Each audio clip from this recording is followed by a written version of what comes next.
Before you watch this, I need you to ask yourself one question. How long would you keep giving before you finally looked at where it was going? My name is Myra. I'm 34 years old. I'm a CPA, a certified public accountant. I spend my days finding the numbers people hide. The ones that don't add up. The ones tucked into corners where no one is supposed to look. I never thought I'd have to do that job. Inside my own family. But that's exactly what happened. And it all started with a pink dress. If this story speaks to you, please subscribe before we go any further. Hit that like button. And stay with me. Because this one goes deep. Lily turned 8 on a Saturday in June. She's my daughter. All elbows and curiosity. She collects rocks and labels them with masking tape. She once explained the difference between igneous and sedimentary to a Target cashier who absolutely did not ask. She is the best thing I have ever done with my life. That morning, I'd been up since 5. Streamers on the ceiling. A butterfly cake in the fridge. My husband Daniel had hidden scavenger hunt clues in mason jars across the backyard. It was supposed to be a perfect day. My parents didn't come. My mother Carol called the week before to say my father Roger had a cardiology appointment that couldn't be moved. She said it twice.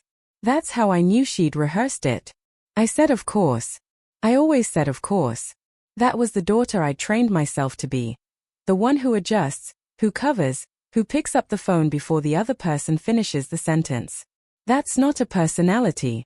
That's a survival skill you build in a house where one child gets everything, and the other learns to ask for nothing. The box arrived by UPS around noon. White cardboard. My mother's handwriting on the label.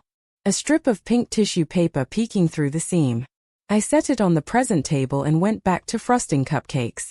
I had no idea that a $9 embroidery job was about to crack open 3 years of lies. Lily tore the tissue paper with both hands.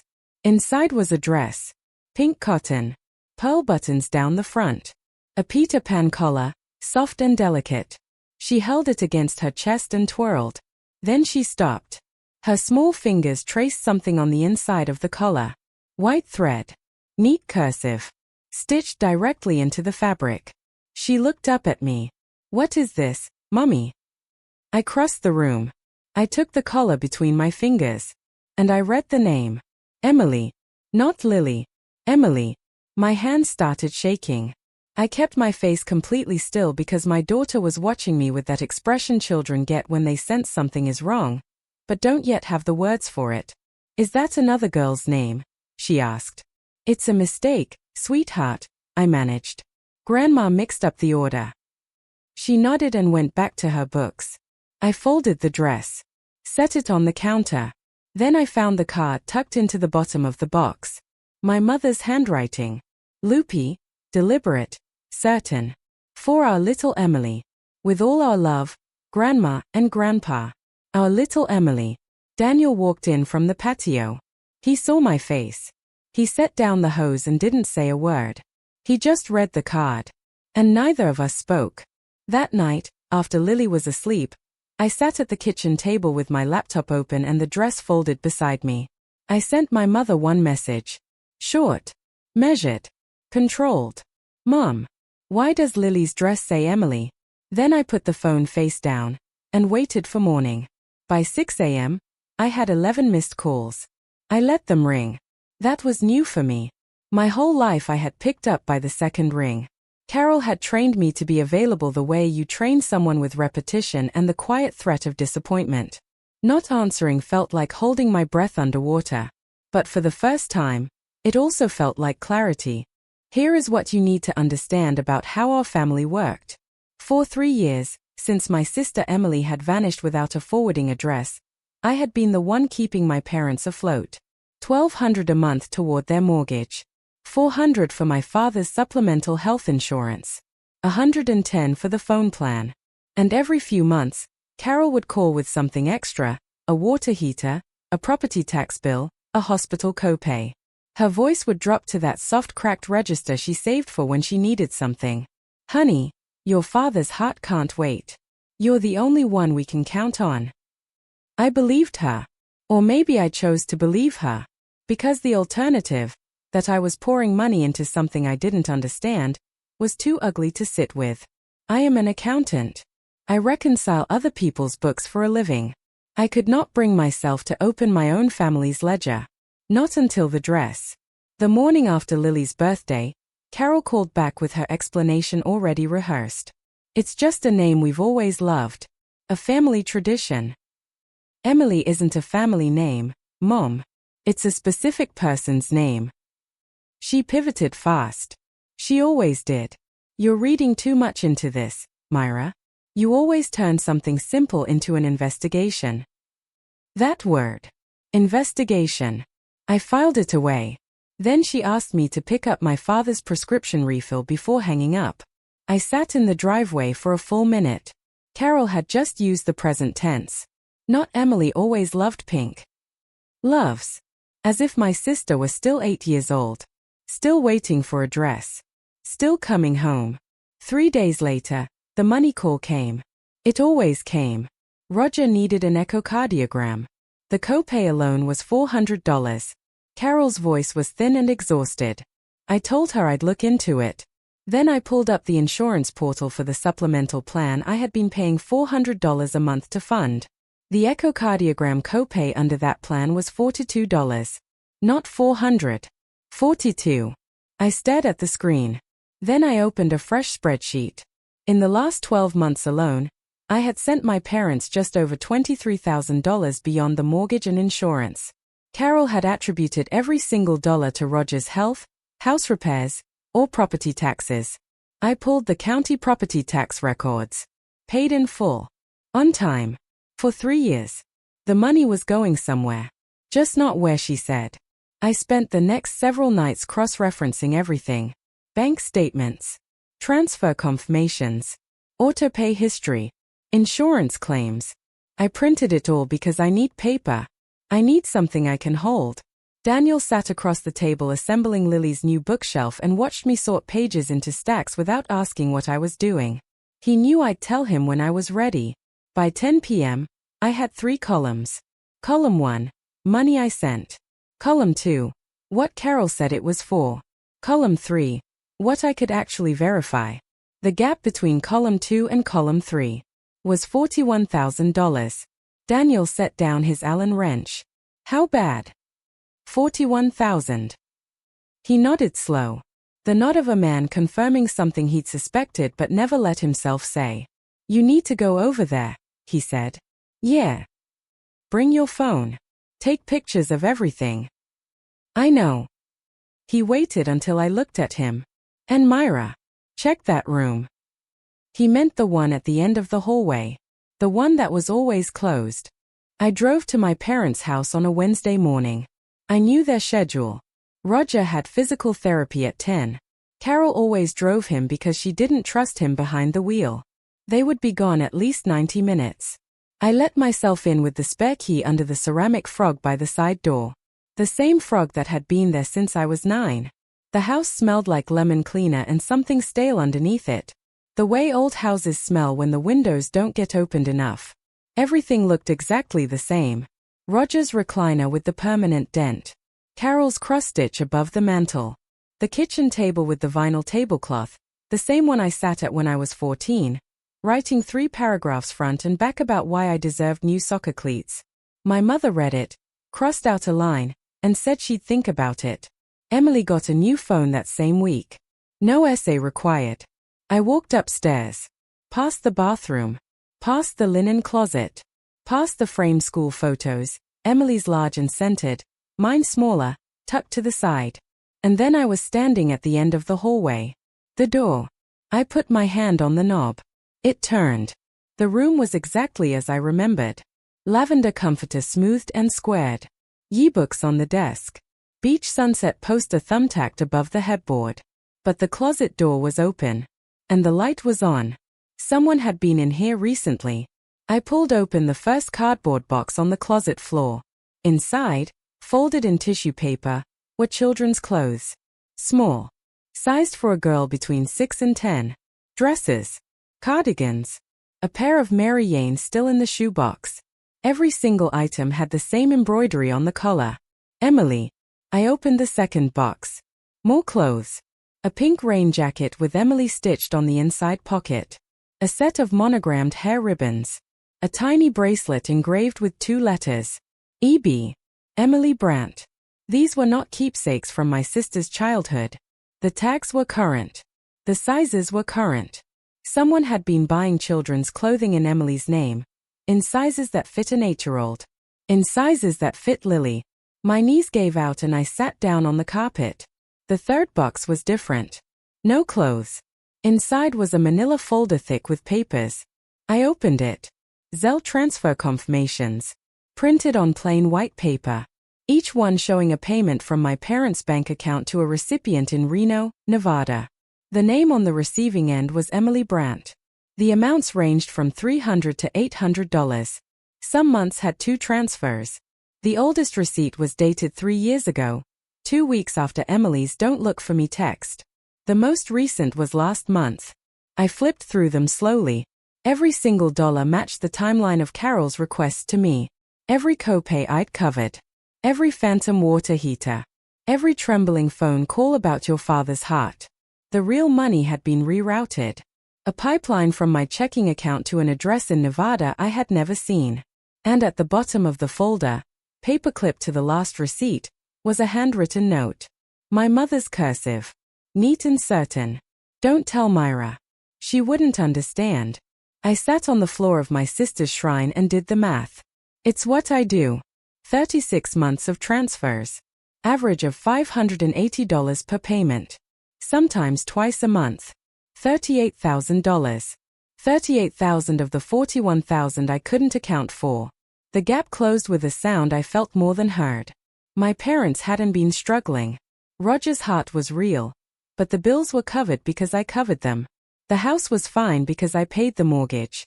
Every extra dollar Carol had squeezed out of me, every emergency, every shaking voice, every "your father's heart can't wait," it had gone to Emily. In Reno. For 3 years. They knew where she was. They had always known. The grief. The locked door. The performance of a missing daughter. It was theater. And I had been the audience. I heard the front door open downstairs. I stood up, closed the closet, and walked out of the room. Carol was at the bottom of the stairs when I came down. She looked at me, then looked past me at the hallway. At the door I'd left slightly open. Her face went through something. Not panic. Recognition. The expression of a woman who had been waiting for this moment, and had already rehearsed her way through it. "You went in Emily's room," she said. Not a question. I did. She pressed her lips together, smoothed her hands on her slacks, and sat down on the bottom step like she was settling in for a conversation she had been planning for years. "Then you saw the things I've been collecting for her." "They are not for her, Mom. They are sized for Lily." She looked up at me with an expression I had never seen before. Not guilt. Not shame. Certainty. The expression of a woman who had lived inside something so long it had become the floor beneath her feet. "Lily could be our second chance," she said. The words landed like a slap. She kept going. "Emily made mistakes. I know that. But she's still mine. She'll come back. And when she does, she'll need to see that we kept her place. That we didn't forget. Lily is the right age. She has Emily's eyes, Myra. You've always known that." I stared at my mother. She was not asking for forgiveness. She was asking me to understand that she had been slowly, deliberately, rebuilding my daughter into the ghost of my sister. And she thought that was love. Roger stood in the living room doorway. He didn't speak. His eyes were red. He gripped the doorframe like it was the only solid thing left. He knew. He had always known. I picked up my bag, walked past both of them, and drove home without saying another word. I spent 4 days building the file. Every night after Lily went to bed, I sat at the kitchen table with a legal pad and my laptop. Not a diary. Not a grievance list. A proper reconciliation. The kind I would submit to a client if their CFO had been skimming. 23 pages. Tabbed. Color-coded. Every claim my mother had made over 3 years. Every verifiable record beside it. Every variance marked in red. At the bottom of the last page, I wrote the total. $41,000. Then I labeled the folder. Brandt Family Reconciliation. Daniel looked at it from across the table. That is the most terrifying thing I have ever seen. The Sunday dinner was Carol's idea. She called it a get-together. Framed it to the relatives as a long-overdue family meal. Nothing dramatic. Just catching up. But I knew the choreography. She wanted an audience. She wanted me surrounded by people who had already heard her version. Myra is pulling away. Myra stopped helping. Myra is breaking her sick father's heart over a misunderstanding about a dress. She was counting on me to sit quietly while the table turned on me. The way I had sat quietly my entire childhood. She did not know I had changed the math. I ironed the pink dress. Folded it into a canvas tote alongside the 23-page file. Daniel offered to come. I shook my head. Stay with Lily. I need you here when I get back. You're going alone. I'm going prepared. He handed me my keys. Kissed my forehead. Give them hell. I'm going to give them a spreadsheet. That's worse, he said. He was right. The good china was out when I arrived. Carol had even lit the candles. Grandma Ruth sat at the far end of the table, napkin in her lap, eyes sharp behind her bifocals. Aunt Diane beside her. Uncle Pete buttering a roll. Two cousins filling the end seats, looking mildly uncomfortable the way people do when they've been summoned to something that is clearly about more than pot roast. Roger sat at the head of the table. He didn't look at me when I sat down. Carol served the meal. Passed the green beans. Complimented Ruth's blouse. She was brilliant at it. Establishing normalcy before the hammer drops. Filling the room with warmth right up until the moment she needed the room to turn. By the time the cobbler came out, she was ready. She folded her hands. She looked around the table with the careful eyes of someone checking sight lines. I asked everyone here because I need your help. Her voice caught. Just enough. As some of you may know, Myra has decided to stop helping us financially. Your father is 67 years old with a heart condition. And Myra has cut off the support we depend on. She let that sit. Diane's fork paused. Ruth said nothing. I'm not asking anyone to take sides, Carol continued, pressing her palms flat on the table. I'm asking you, as family, to help Myra understand that walking away from your sick father isn't something you do over a misunderstanding about a dress. Diane turned to me, careful. Myra, is that true? You stopped helping with Roger's bills. I stopped all financial support. Yes. But his heart. Diane. I'll get to that. I reached down. Unzipped the tote bag. The room went quiet, not the polite quiet of a pause, but the airless quiet of a table that knows something is about to land. I set the folder down first. Then I pulled out the dress. I unfolded it slowly and laid it flat on the table beside the cobbler, collar facing up. White thread. Neat cursive. Emily. Ruth leaned forward and adjusted her bifocals.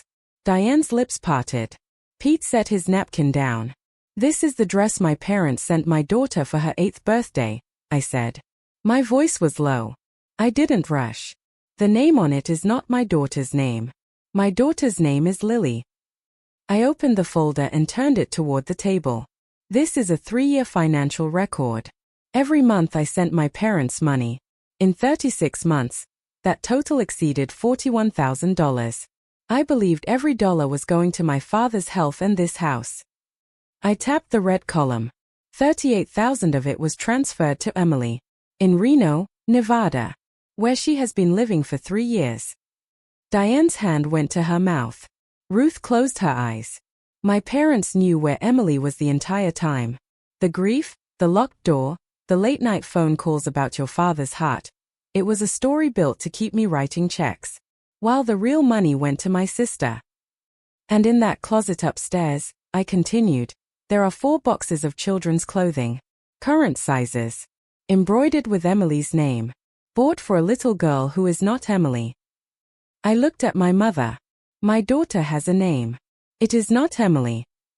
Carol stood up so fast her chair hit the wall. You had no right. Her voice broke open, not with remorse, but with the fury of being seen. You went through her room. You touched her things. Her things. Diane said quietly, staring at the dress. For when she comes back. Carol turned to the table, searching for someone, anyone, who would understand. She's my baby. She has always been my baby. I was keeping her place. I was making sure she had something to come home to. With my money, I said. She spun toward me, tears running, finger raised. You were always jealous. From the time you were 5 years old, you could never stand that Emily was special, that she was mine in a way you never. She stopped herself. But the sentence was already in the room. The silence that followed was the kind that changes things permanently. Ruth set both hands flat on the table. Her voice was thin and hard as wire. Sit down, Carol. Carol Saturday. Then Roger spoke. The first words he had said all evening. I knew, he said. He wasn't looking at anyone. He was looking at the cobbler like it held 30 years of his marriage inside it.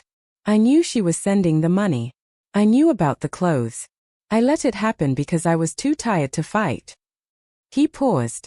I'm sorry, Myra. I waited for more. There wasn't any. Ruth looked at me from across the table. Past the dress. Past the folder. Past her own daughter who was crying quietly into her napkin. I always knew they leaned on you too hard, she said. I told your mother that when you were 12. I told her again when Emily left. She turned to Carol. I told you. And you said I was being dramatic. Diane was reading the receipts.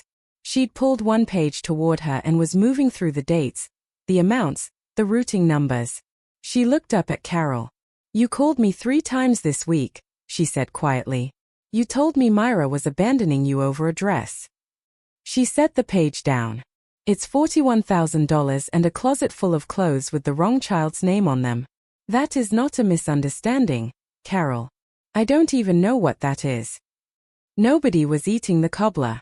The room had shifted the way rooms do when a story gets rewritten in front of the people who believed the original. Not with a verdict. Not with a gavel. Just with the slow, heavy weight of people seeing clearly for the first time. I stood up. I didn't rush. I pushed my chair back slowly, the way you close a book when you've reached the last page. I'm not going to yell, I said. I'm not going to make demands. I'm going to tell you what is already done. I looked at Carol. Then at Roger. I've cancelled the mortgage autopay. I've removed Dad from the supplemental insurance plan. I've dropped your phone lines from my account. I've flagged the co-signed loan for resolution. Carol made a sound, half gasp, half something breaking. Roger closed his eyes. I don't hate you, I continued. I don't hate Emily. You can send her every dollar you earn for the rest of your lives. That is your choice. But you will not use my money to fund it. I picked up the folder. I left the dress on the table. Let them look at it. Let them read the name. Let it sit there between the cobbler and the candles and everything that had been true for years but never said out loud. Love Emily all you want, I said from the doorway. You will not rebuild her out of my child. Ruth nodded once. Diane wiped her eyes. Carol said nothing. For the first time in my life, my mother had nothing to say. I walked to my car, set the folder on the passenger seat, drove home under a sky just beginning to go dark. My hands were steady. My breath was even. I turned on the radio and let a song I didn't know fill the silence. It was the quietest drive of my life. And I don't think I had ever been more awake. A month later, Lily started 2nd grade. She wore a new dress on the first day. Yellow cotton. White buttons.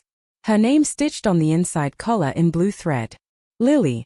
She ran her finger over the embroidery before putting it on and looked up at me like it was the best thing she had ever owned. It says my name. It does, baby.